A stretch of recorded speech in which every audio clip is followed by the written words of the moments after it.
Oi, gente, bom dia. Tá por aí?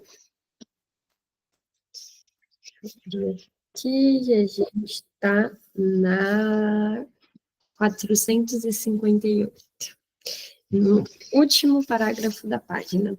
Vê se todas se acham aí.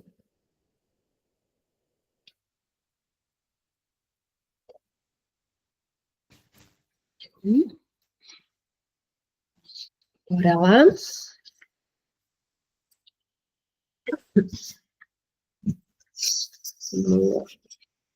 Tais incidentes atestam a larga que, em meados dos anos 1920, Freud havia se tornado um nome corrente. O número de pessoas que liam, sem falar das que entendiam plenamente, textos esotéricos como Além do Princípio do Prazer ou O Ego e o Id, se mantinha necessariamente reduzido. Apenas de uma minoria seleta se poderia esperar que fizesse jus aos ensinamentos de Freud. Infelizmente, a maior parte dos que se pronunciaram sobre a psicanálise nesses anos não fazia parte de tal minoria. No entanto, o nome e o retrato de Freud, mostrando um cavalheiro idoso e austro, cuidadosamente vestido, com olhos penetrantes e indefectível charme, tornaram-se conhecidos a milhões. Mas os episódios de McCormick e Godwin também mostram por que tudo isso mais irritava do que alegrava ele. A popularidade si me é inteiramente indiferente, exclamara Samuel Freud no final de 1920. Ela deve ser, no máximo, considerada um perigo para as realizações mais sérias. Sua popularidade atual, reiterou um ano depois, era um fardo para ele. Tornou-se um refrão típico em suas cartas.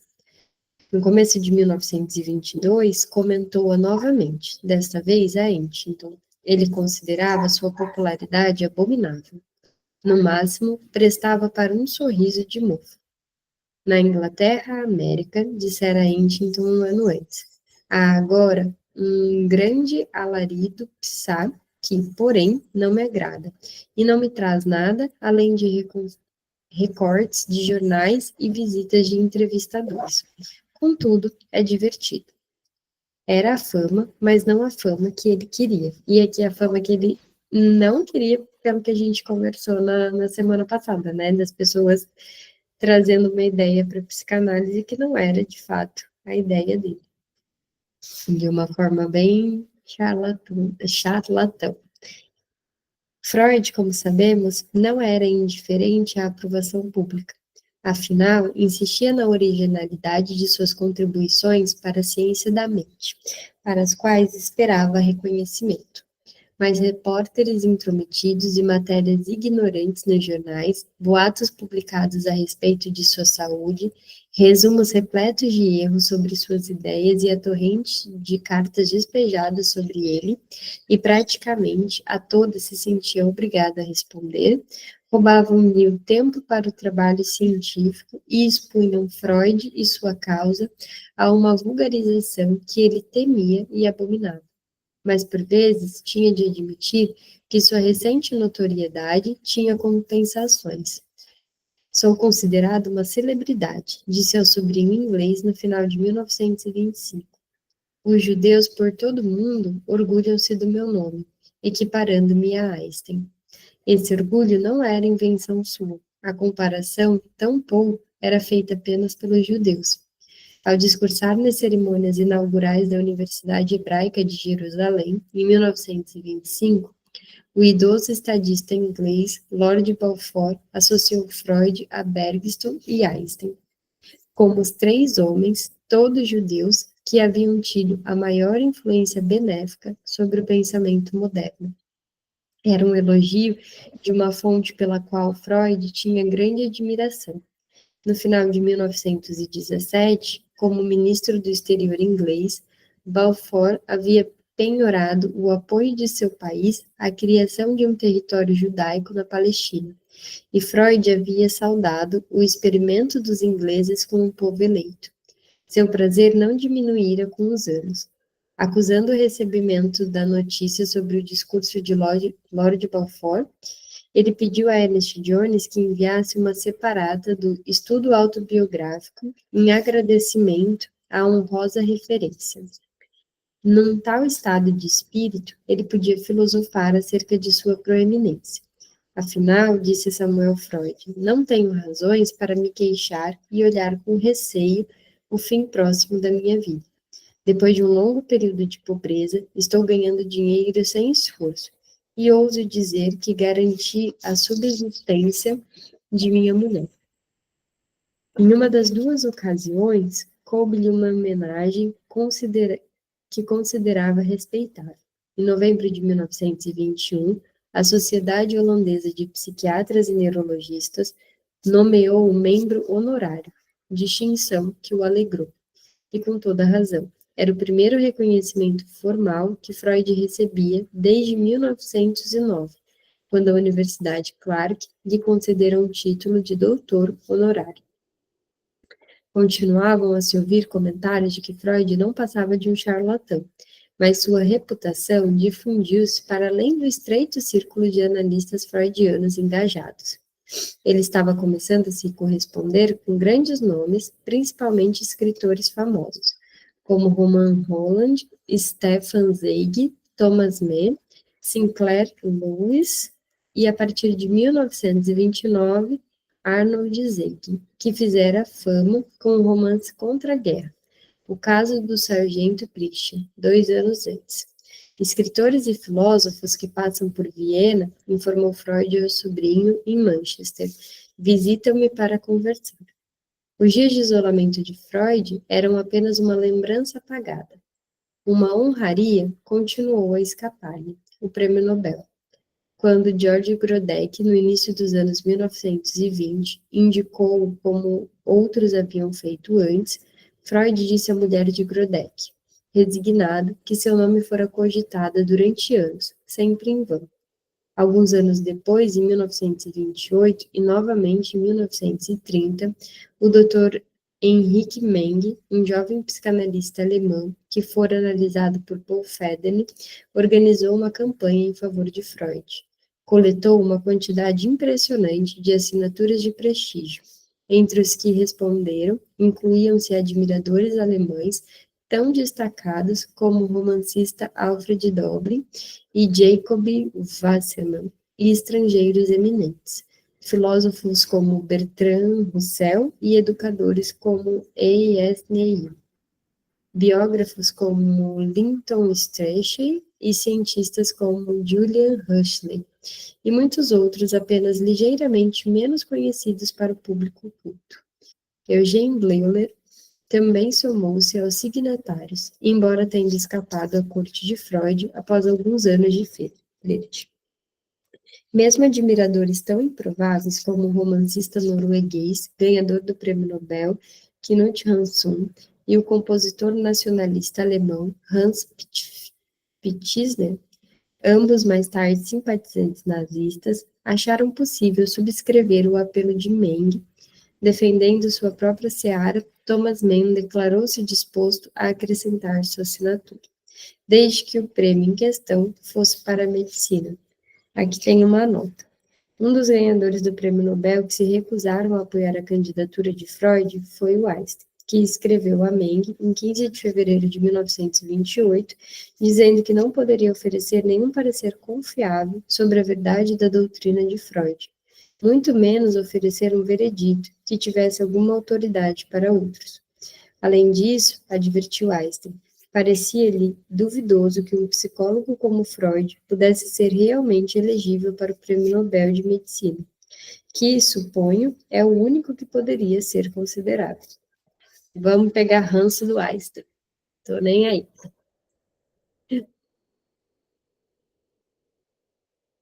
Eu não lembro agora o número de vezes que o Freud foi indicado. Talvez tenha escrito aqui, mas sei que foram muitas vezes e nada, né? Não rolou.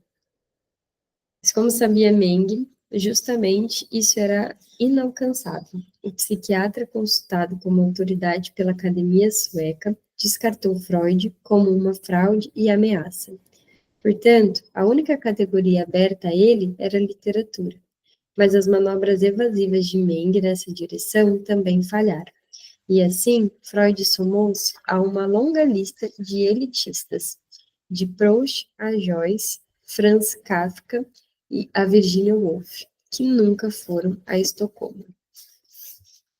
Freud deve ter acolhido, mas tentado desencorajar todos esses esforços bem-intencionados. Declarando não estar a par das atividades de Meng, ele perguntou retoricamente a Ernest Jones: quem é tão tolo para se meter nesse assunto? A própria veemência da pergunta sugere que, se lhe fosse oferecido o prêmio, Freud o teria agarrado com as duas mãos. Em 1932, informou a Huntington que estava mantendo correspondência com Einstein, destinada à publicação sobre a natureza da guerra e a possibilidade de evitá-la. Mas acrescentou ele, não esperava ser agraciado com o Prêmio Nobel da Paz por conta disso. Há algo melancólico e até um pouco patético nessa observação, mas Freud não poderia negar que estava deixando profundas marcas na cultura ocidental. E não só no ocidental. Nos anos 1920, ele começou a se corresponder com um médico hindu, Jesus, né? Como que fala o nome desse homem, gente? Girindraskar Bose.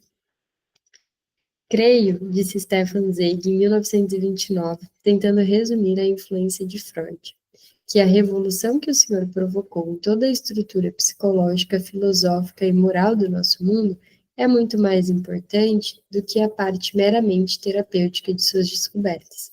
Pois hoje, todas as pessoas que não conhecem nada sobre o senhor, todo ser humano de 1930, mesmo quem nunca ouviu a palavra psicanalista, já está indiretamente atingido de ponta a ponta pela sua transformação de almas. Zweig se deixava muitas vezes arrastar pelo entusiasmo, mas essa avaliação não está longe da verdade equilibrada. Felizmente, pelo menos parte da atenção acumulada por Freud não era tão solene, e sim até divertida. O teatrólogo húngaro Ferenc Molnár, o mais espirituoso dos cosmopolitas, caricaturou as caricaturas populares das ideias de Freud no resumo de seu roteiro para uma peça planejada, para a qual, disse ele, contava com material muito bom. Como vai se desenvolver, ainda não sei, mas a ideia fundamental é muito simples, como em todas as grandes tragédias. Rapaz, casado com sua mãe e feliz, descobre que ela não é sua mãe. Se mata com um tiro. No final dos anos de 1920, na Inglaterra, Ronald Knox, padre, tradutor da Bíblia e satírico culto, brincava com diagnósticos pseudopsicanalíticos. Reescreveu o Struwwelpeter, um clássico da literatura infantil alemã, um jargão freudiano. Na mesma época, nos Estados Unidos, James Turber e E.B. White satirizaram o dilúvio de livros sobre sexo que inundava as livrarias americanas com Sexo é necessário? Ou Por que você se sente como se sente? Parece os títulos de hoje, né? Mesma coisa, continua igual. Entre os solenes capítulos gozadores do livrinho constavam A Natureza do Homem Americano, um estudo do pedestalismo, e O que os filhos devem contar aos pais. Freud, como mostra o glossário de termos técnicos do livro, estava muito presente na mente dos autores. Gente, agora lendo o nome desses títulos, eu lia um livro que era tipo uma sériezinha, assim, de livros, quando eu acho que eu tinha uns 12 anos, que se chamava O que Toda Garota Deve Saber. Se tem alguém aqui 30 a mais, deve ter ouvido falar desse livrinho.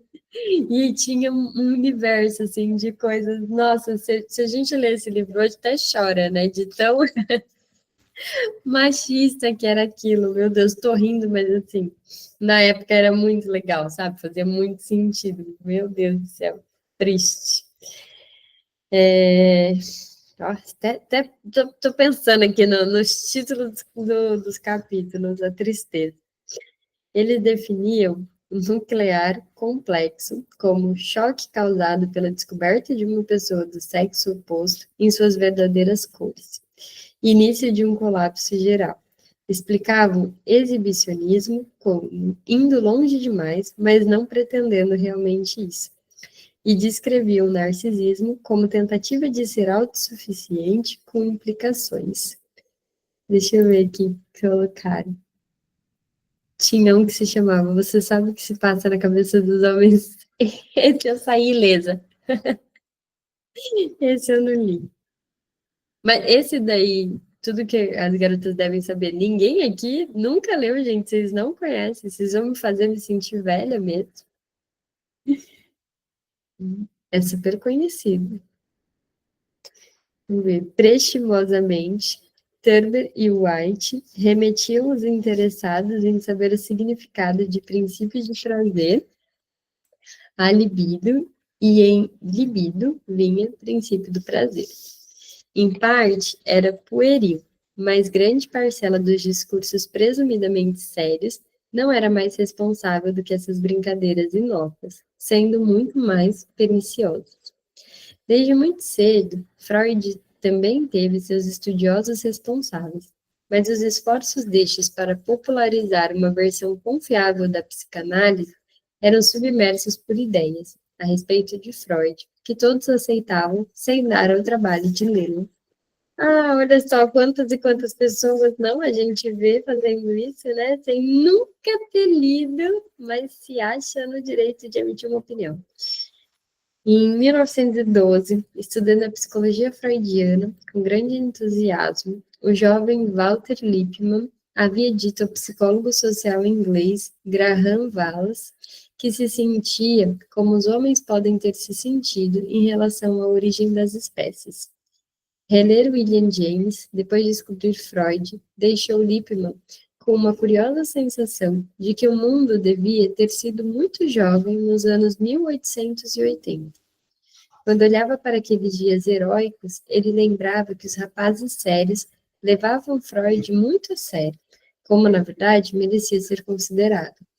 A exploração de Freud como uma moda cansativa foi posterior, em geral por parte de pessoas que não o haviam estudado e só tinham ouvido falar nele. Em defesa própria, os psicanalistas faziam propaganda das ideias de Freud sempre que tinham oportunidade, discursando para teólogos e médicos e escrevendo artigos que publicavam em periódicos mais ou menos sofisticados.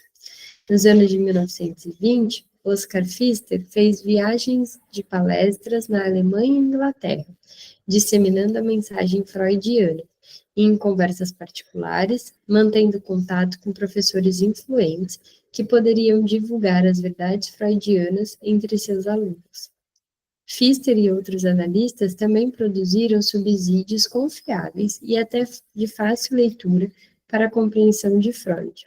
O método psicanalítico de Pfister, exaustivo, mas acessível, foi publicado em 1913 e apareceu em tradução para o inglês 4 anos depois, em Nova York. Não foi o primeiro nesse campo. Em 1911, Eduard Hirschman tinha escrito uma exposição bem mais concisa, As Teorias das Neuroses de Freud, logo traduzida para o inglês.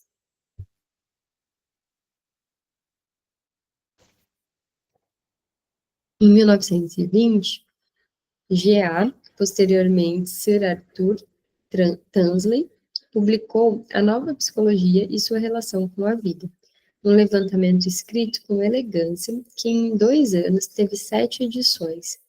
E, em 1926, Paulo Federer e Henrique Meng editaram um compêndio psicanalítico para o povo, das psicoanálises Volbusch, na qual colaboraram com vários colegas.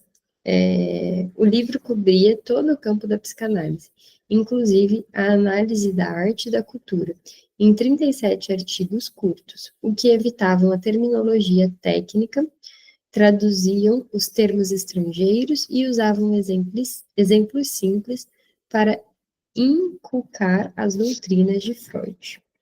Freud podia zombar, mas todo esse trabalho não foi de forma alguma inteiramente inútil. Em maio de 1926, jornais e periódicos de incontáveis países registraram o 70º aniversário de Freud com extensas avaliações, algumas delas bem informadas. Talvez o mais inteligente tenha sido o refinado tributo do ensaísta e biógrafo americano Joseph Wood Crutch, publicado no New York Times. Freud escreveu Crutch, pai da teoria da psicanálise, é com a possível exceção de Einstein, talvez o mais comentado dos cientistas hoje vivos. Esse bem-vindo cientista era exatamente o título pelo qual Freud ansiava e raramente obtinha. Evidentemente, ainda hoje, concedeu Crutch, existem os comportamentalistas e outros anti-freudianos intransigentes, mas, acrescentou ele, pode-se dizer com segurança que a influência de suas principais concepções se reflete cada vez mais intensamente nos textos da maioria dos psicólogos e psiquiatras importantes. Crutch pensava que, assim como Darwin e suas ideias haviam se difundido na cultura moderna, da mesma forma, já estamos fazendo largo uso das concepções freudianas, e com o correr do tempo, provavelmente, elas se tornarão, como conceito de evolução, parte do equipamento mental que todos os pensadores dão como assente. Quando um professor na Universidade Brown, mais ou menos na mesma época, manifestou preocupação de que a orientação psicológica, então introduzida na universidade, poderia expor os estudantes à mera análise em nome da ciência mal acabada, um editorialista do New York Times repreendeu o cético. Mal acabado, anunciava o título da matéria, parece inadequado. Aí tem uma nota. Esse tipo de atitude, ao que parece, nunca cessou, pelo menos nos anos 1920.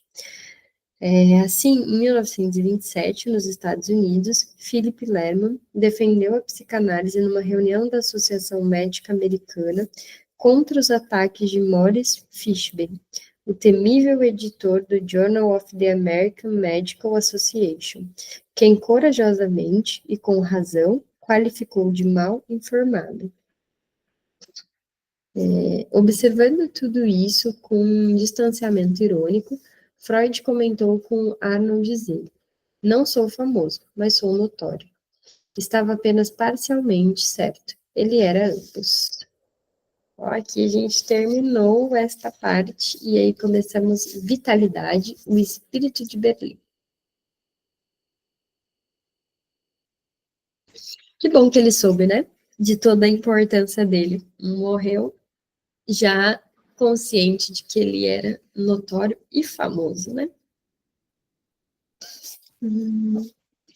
Mesmo o pessimista Freud teve que admitir, no final dos anos 1920, que apesar de todas as brigas e disputas, os institutos psicanalíticos estavam prosperando. No retrospecto de 1935, ele indicou com orgulho os grupos locais em Viena, Berlim, Budapeste, Londres, Holanda e Suíça, aos quais acrescentaram-se novos em Paris e Calcutá, 2 no Japão, vários nos Estados Unidos e, mais recentemente, um em Jerusalém e outro na África do Sul e 2 na Escandinávia. Sem dúvida, concluía Freud triunfante, a psicanálise tinha vindo para ficar. Na época em que Freud escreveu esse sumário, vários dos institutos já tinham atrás de si uma história interessante. Abraham havia transplantado o modelo da Sociedade Psicanalítica de Viena para Berlim em 1908, programando reuniões periódicas para discussões e comunicações em seu apartamento. Este se tornou o núcleo da seção berlinense da Associação Psicanalítica Internacional, fundada no Congresso de Nuremberg em 1910. Nos Estados Unidos, em 1911, os médicos interessados em psicanálise tinham se organizado, não sem alguns momentos de tensão, em 2 entidades aliadas e rivais, a Sociedade Psicanalítica de Nova de Nova York e a Associação Psicanalítica Americana. 2 anos depois, Firenze fundara a Sociedade Psicanalítica de Budapeste, que prosperou por um curto período após a guerra, até a derrubada do regime bolchevique no verão de 1919 e a ascensão do regime antissemita e antipsicanalítico de Hort em fevereiro de 1920. Budapeste gerou alguns dos talentos mais notáveis da psicanálise. Além de Firenze, incluíam-se Franz Alexander, Sándor Radó, Michael Balin, Geza Roen, René Spitz e outros. A Sociedade Psicanalítica Britânica foi constituída em 1919 e o Instituto de Psicanálise de Londres, animado principalmente por aquele incansável organizador, Ernest Jones, foi oficialmente fundado no final de 1924. Os franceses, vencendo uma resistência obstinada por parte da instituição médica e psiquiátrica, fundaram seu Instituto Psicanalítico 2 anos depois. Também tem uma nota. Por alguns anos, houvera na França uma atividade psicanalítica privada, por assim dizer, não organizada, da mesma forma que na Inglaterra, antes da fundação do Instituto Britânico. Em 25 de outubro de 1923, o psicanalista francês René Laforgue havia escrito a Freud: agora que o movimento psicanalítico tomou forma na França e foram obtidos os primeiros sucessos, sinto a correspondência Freud-Laforgue, sinto a necessidade de ter um contato mais próximo com o mestre da psicanálise e a escola vienense, da correspondência de Freud e Laforgue.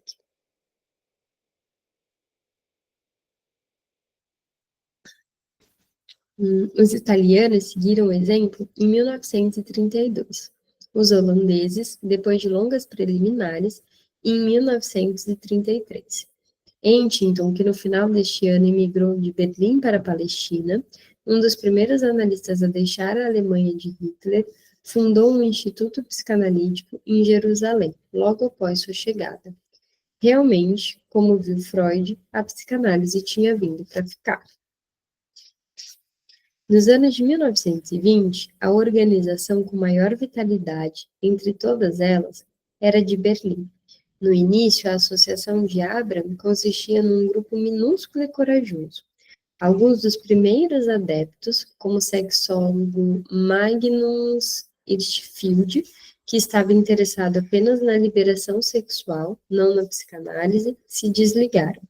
Mas nos primeiros anos da República de Weimar, Berlim tinha se constituído como centro nervoso da psicanálise mundial, a despeito da precária condição política da jovem república, ameaçada pela inflação incontrolável, assassinatos políticos, esporádica ocupação estrangeira e, em alguns momentos, uma guerra civil em potencial. À luz dessa história tumultuada, é irônico que os analistas de Berlim tenham se beneficiado dos infortúnios e perseguições ocorridos em outros lugares. Heinz Sachs foi de Viena para Berlim em 1920. Sándor Radó e Franz Alexander, Michael e Alice Balin, achando impossível viver na Hungria de Hort, chegaram logo depois. Outros, como Melanie Klein e Helene Dutch, também mudaram-se para Berlim a fim de analisar e serem analisados. Alex Streich, que fora analisanda de Freud antes de passar para Abraham, preferia imensamente a atmosfera febril e pulsante de Berlim ao clima comparativamente inerte de Viena. Também preferia Abraham a Freud como analista. Não tenho dúvida, disse ao marido em fevereiro de 1925, de que Abraham é o melhor analista com quem eu poderia estar trabalhando. Ela tinha certeza que nesses 5 meses, na verdade, fez-se um maior trabalho psicológico do que o realizado em 15 meses com Freud. Ela considerava o fato curioso, mas observou que outros, como Frau Klein, também achavam Abraham um analista melhor do que o Freud. E, sobretudo, estava encantada com Berlim. Aqui, os psicanalistas e aspirantes conversavam, debatiam e brigavam em reuniões, conditionery, confeitarias e até em festas. Devorar doces e dançar a noite inteira não eram incompatíveis com sérias conversas sobre fixações edipianas e medos de castração. Olha, a galera podia fazer isso hoje em dia, né? As brigas continuam, podia ter esse lugar aí também das festas, dos doces. Uma pessoa que tem uma ideia de que psicanalista tem que ser muito sério, né? Tem que ficar naquela pose toda. O psicanalista Rudolf Lowenstein, analisado por Hans Sachs, achava o Instituto de Berlim frio, muito germânico. Mas mesmo ele admitia que possuía alguns ótimos técnicos e professores estimulantes. Para um analista dos anos 1920, Berlim era um lugar para se estar. Em primeiro lugar, como atestam as circulares provenientes de Berlim, a atmosfera na cidade estava cada vez menos inóspita à psicanálise.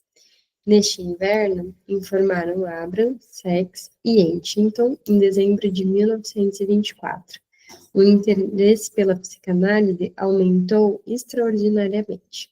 Palestras populares estão sendo organizadas por vários grupos. Vários oradores de fora, incluindo Pfister, vinham apresentar conferências. O discurso de Pfister na Sociedade para o Estudo Científico da Religião, de modo geral bom, apenas fraco e canhestro em alguns pontos, recebeu uma acolhida amistosa perante um público de 150 pessoas, principalmente teólogos. 3 meses depois, Abraham tinha mais algumas notícias favoráveis. Acabara de apresentar uma comunicação à Sociedade de Ginecologia de Berlim sobre o tema da ginecologia e psicanálise. O auditório na clínica da universidade estava lotado. De início, os médicos presentes, em parte muitíssimo pouco informados, mostraram a conhecida atitude do sorriso cético, mas no decorrer da noite tornaram-se favoráveis ao orador. Logo a seguir, de fato, a Associação de Ginecologia pediu a Abra uma cópia de sua comunicação para ser publicada na revista da sociedade. Um sinal, exclamou ele, de sucesso. Acho que dá mais esse. A maior atração de Berlim para os psicanalistas era Karl Abraham, sério, seguro, intelectual, um sólido apoio para os jovens e os imaginativos. O que Freud certa vez qualificou de prussianismo de Abraham não era, no contexto da exuberante e agitada Berlim, nenhuma desvantagem. Havia também um outro imã, a clínica montada por Ernest Simmel e Max Huntington em 1920, financiada por este último.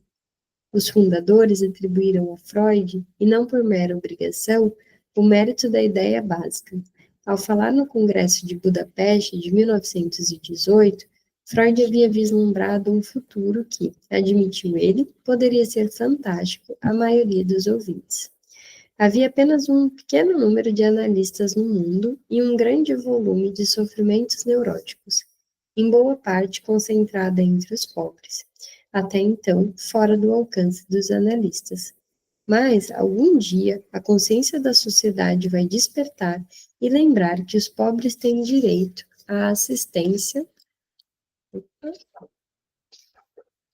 mental quanto já tem em relação à assistência cirúrgica salvadora, e que as neuroses ameaçam a saúde do povo tanto quanto a tuberculose. A gente está esperando, né, essa consciência até agora. Vamos ver se um dia ela vem.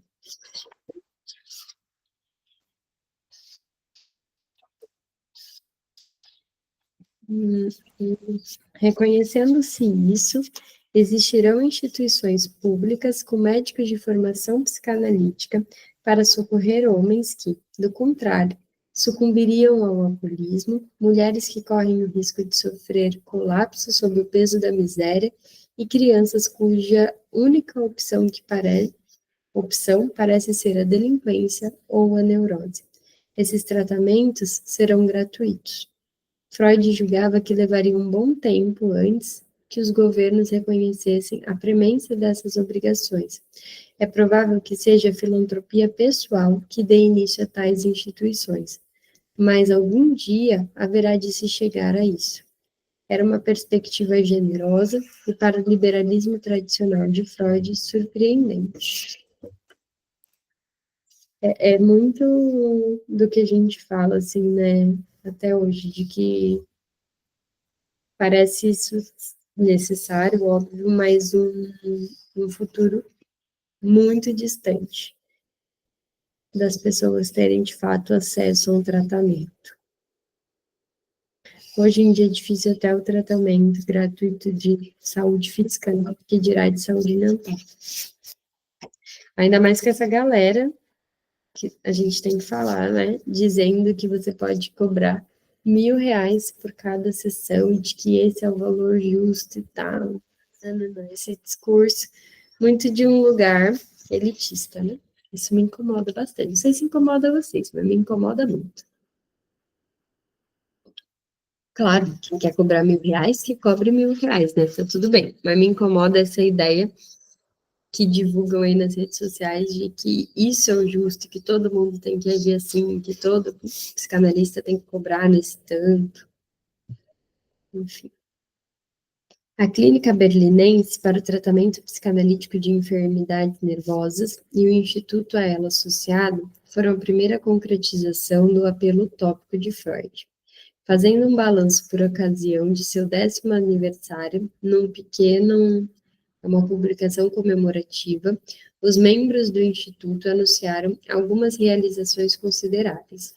Com a clínica e as facilidades de ensino do Instituto, escreveu Simmel, os psicanalistas de Berlim, além de suas atividades terapêuticas e profissionais, haviam se dedicado ao tratamento psicanalítico da opinião pública. Os números mostram que esse elogio em causa própria não era apenas uma fantasia de celebrantes complacentes, coroando-se com louvos. Otto Fenichel, então um jovem analista em Berlim, informou num breve levantamento estatístico que, entre 1920 e 1930, o Instituto havia atendido a 1.955 consultas, entre as quais 721 tinham sido encaminhadas para a psicanálise. Entre essas análises, 117 ainda prosseguiam, 241 haviam se interrompido e 47 tinham que ser descontadas como fracassos. Dos outros 316 casos, 116 mostraram melhoras, 89 visíveis melhoras e 111 foram curados. As alegações de melhora e cura em psicanálise são notoriamente inconclusivas, mas mesmo que os números de Fenichel careçam de certeza científica, eles atestam uma ampliação das atividades psicanalíticas que seria inconcebível 10 anos antes. Um total de 94 terapeutas fizeram essas análises no Instituto e na Clínica de Berlim, entre os quais 60 eram ou se tornaram membros da Associação Psicanalítica Internacional. Em suma, os neuróticos e indigentes em busca de tratamento não eram simplesmente encaminhados para candidatos que treinariam com eles, mas poderiam contar, pelo menos durante parte do tempo, que seriam atendidos por um analista experiente.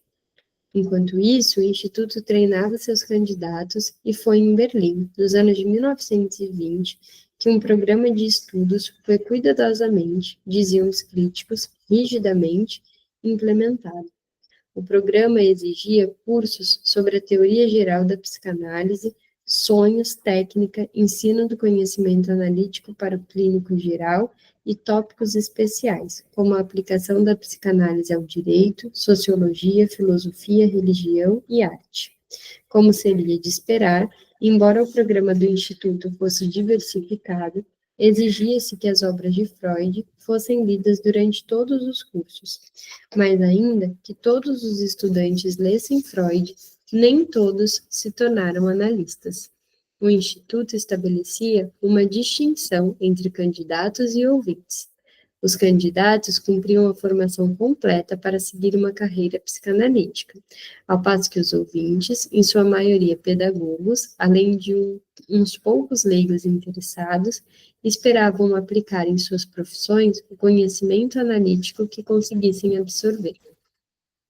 A pauta do Instituto impunha uma análise didática. Essa exigência ainda era controversa em outros lugares. Mas em Berlim, ninguém que não tivesse sido analisado poderia analisar outra pessoa. Essa análise didática deveria durar, dizia a pauta, pelo menos um ano. Recomendação que traía um otimismo terapêutico e que agora parecia pura frivolidade. Mas, mesmo com uma análise tão curta, a candidatura era um período de teste que correspondia, como disse Heinsex, ao noviciado numa igreja. A metáfora de Sex, comparando o instituto a uma instituição religiosa, era fácil e infeliz. Refletia uma acusação corrente contra a psicanálise. Mas é possível entender por que ele a empregou. Freud iria protestar na Ernest Jones. Não gosto de atuar como o Pontifex Maximus. Porém, protestou em vão. Tendo a importância do Instituto Psicanalítico de Berlim se tornado moeda corrente entre os aspirantes a analistas, os candidatos dirigiram-se para lá aos bandos. Muitos eram estrangeiros, ingleses, franceses, holandeses, suecos e americanos. Encantavam-se com a informalidade do espaço, surpreendiam-se com o entusiasmo dos participantes e sua estimulante seriedade. No devido tempo, os graduados voltavam de Berlim para as suas cidades, onde montavam clínicas ou fundavam seus próprios institutos. Charles Odier, um dos primeiros psicanalistas franceses, foi analisado em Berlim por Franz Alexander, Michael Malin, que se estabeleceu em Londres, por Hans Sachs, Heinz Hartmann, que depois imigrou para Nova York, por Sandor Hadot. A lista de analistas de Karl Abram é como um rol de eminências psicanalíticas. Os importantes analistas ingleses, Edward James Glover, Helene Dutch, analisando a de Freud, que viria a adquirir, nomeada com seus textos sobre sexualidade feminina, as expressivas e inovadoras teóricas Karen Horney e Melanie Klein, e a espirituosa observadora inglesa, que viria a figurar entre os tradutores de Freud, Alex Streich. Galera, eu vou ler só mais essa parte aqui para terminar num lugar que faça sentido, tá? E a gente finaliza hoje.